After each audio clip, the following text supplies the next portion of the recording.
Many beginner jazz guitarists are stuck playing boring solos with long rows of 8 notes, and I certainly remember how frustrated I was listening to my own solos, completely lacking rhythm and melody in the beginning. But in this video, I'm gonna show you how to fix that and break free from the 8th note prison using something as simple as triads. Now, when you think about jazz, you probably think about 7th chords or chords with lots of extensions, but as you will see, triads are both commonly used and a powerful tool for developing both melody and rhythm.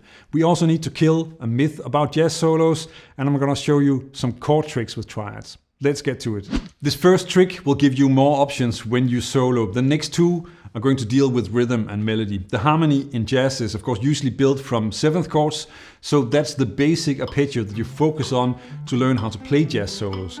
But make no mistake, triads are perhaps the strongest melodic structure that we have. And I'm gonna go over some examples of famous jazz musicians using triads. But first, let's just look at a quick win with triads in 7th chords.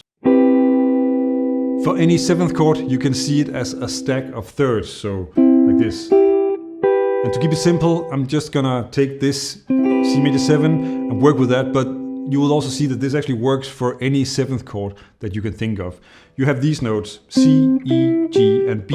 Now within these 4 notes, you have 2 triads. You have C, E, G, which is a C major triad, and E, G, B, which is an E minor triad. It's important to learn your diatonic triads and being able to play them through the scale, because that links them to the scale and also to each other.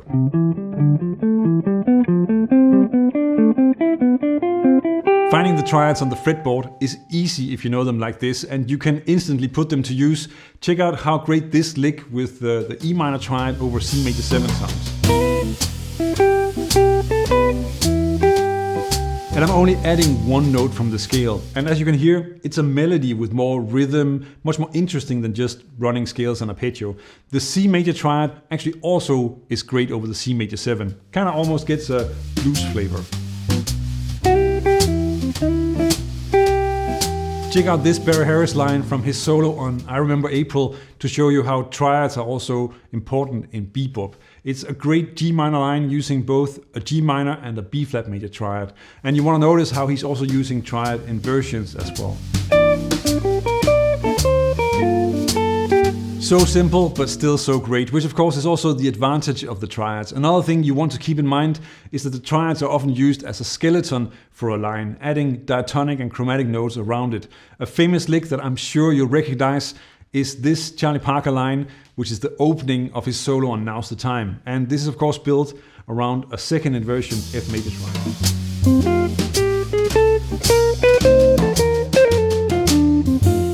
Even if it is simple, it's still a great lick. And later I'm gonna show you another example from this solo because it also highlights a melodic technique. But first, I wanna show you how triads will help your rhythm. And now we kinda killed that myth that I talked about, because sometimes people will tell you that jazz is just all about the upper extensions and you should never play low in the chord. And clearly that's not true. You already heard both Barry Harris and Charlie Parker do it, and you're going to see many examples of great lines using just the basic triad. It's frustrating that you first work hard to learn to find the right notes, figure out the arpeggios, and make lines that flow from chord to chord, only to discover that you're not playing any interesting rhythms. Luckily, you can use limitation to help you develop your vocabulary and get back to playing more interesting rhythms. And it's actually surprisingly easy. Let's start with a simple medium song like There's No Greater Love. The A part is more or less a chain of dominant chords, so we can just play the triads of those first chords like this. B flat major for the first chord, then we need an E flat major for the E flat 7. And of course we're just gonna stay in this area of the neck, that makes everything easier, so A flat major over the A flat 7. And of course a G major over G7. And now you can play a solo with these triads, and since you don't have that many notes, in fact only 3, you are now forced to get more creative with the rhythm and you start to play more like this.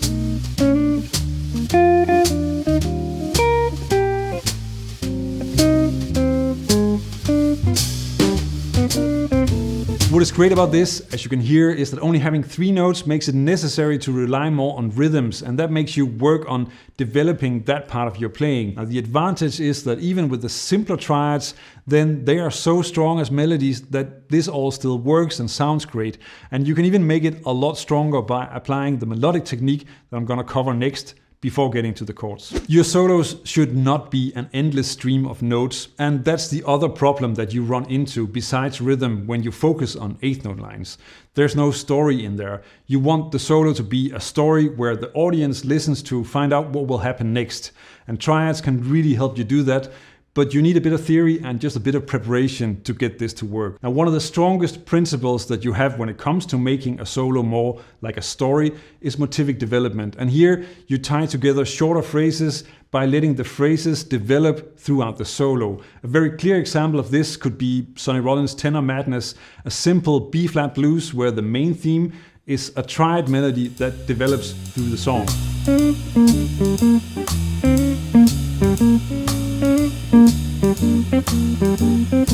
The first motif is built around a G minor triad, and that's sort of a major blues sound since it comes out of the B-flat major pentatonic scale. And in the next bar, the song moves on to an E-flat 7 chord, and that means that it changes that motif because the D becomes a D flat. And that actually means that we now have a G diminished triad. Then the song returns to B-flat 7, but this time there's an extra ending added to the phrase.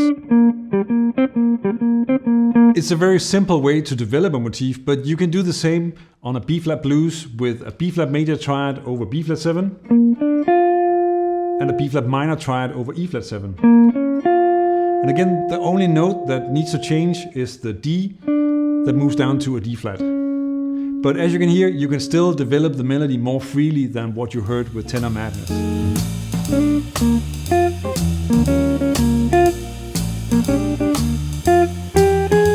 Charlie Parker's solo on Now's the Time also has a great example of this, using the same transition from a line built around an F major triad to an F minor triad, but he does add a lot more notes around the triad.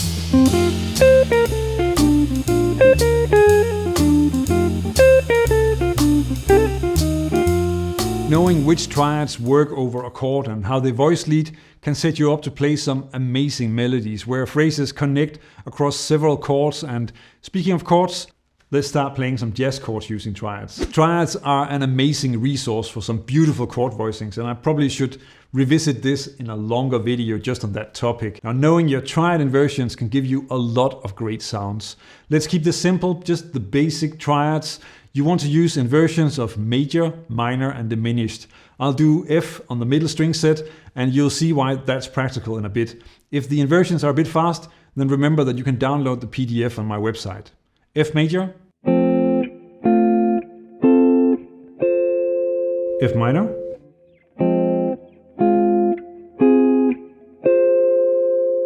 and F diminished.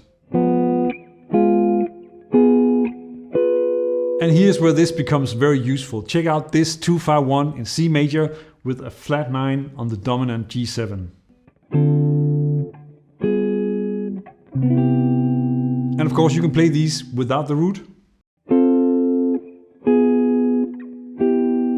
And notice that now this is an F major triad for the D minor 7 chord. The G7 flat 9, that's actually an F diminished triad in the second inversion. And finally the C major becomes this second inversion E minor triad. Let me quickly demystify this a bit because it's actually a lot easier than you think. If you look at the chord tones of each chord, so D minor 7, that's D, F, A, and C. Now without the D, then you have F, A, C, and that's of course an F major triad. In the same way for the C major 7, C, E, G, B, then you have E, G, B is an E minor triad. Now the G7 flat 9 is a little bit less clear, but if you look at a G7 flat 9 and spell out all the chord tones, you would have G, B, D, F, and A flat. Now the voicing that I'm playing doesn't have a D, so the fifth is gone, and when I take away the G, then I'm left with B, F, and A flat, which of course is an F diminished, just spelled a little bit funny with a B instead of a C flat. But now I can use the triad inversions, because for the 2-5-1 you already have which is F major for D minor 7, F diminished for G7 flat 9, and then E minor for C major 7. But you can also use the inversions, and notice just how smooth the voice leading is here. And the last inversion is equally easy to play, and then you get this version. I'll show you an overlooked thing with triads in a bit, but remember that you can go a lot further with this concept by including sus4 and major flat 5 triads. But again, I think that's for another video. The thing that we often forget to use is spread or open voice triads, which give you amazing open triad voicings. The 2-5-1 could become this, and you almost don't hear that it's triads anymore. Exploring basic 3-note voicings can get you incredibly far, and you should also use them to play chord melody arrangements.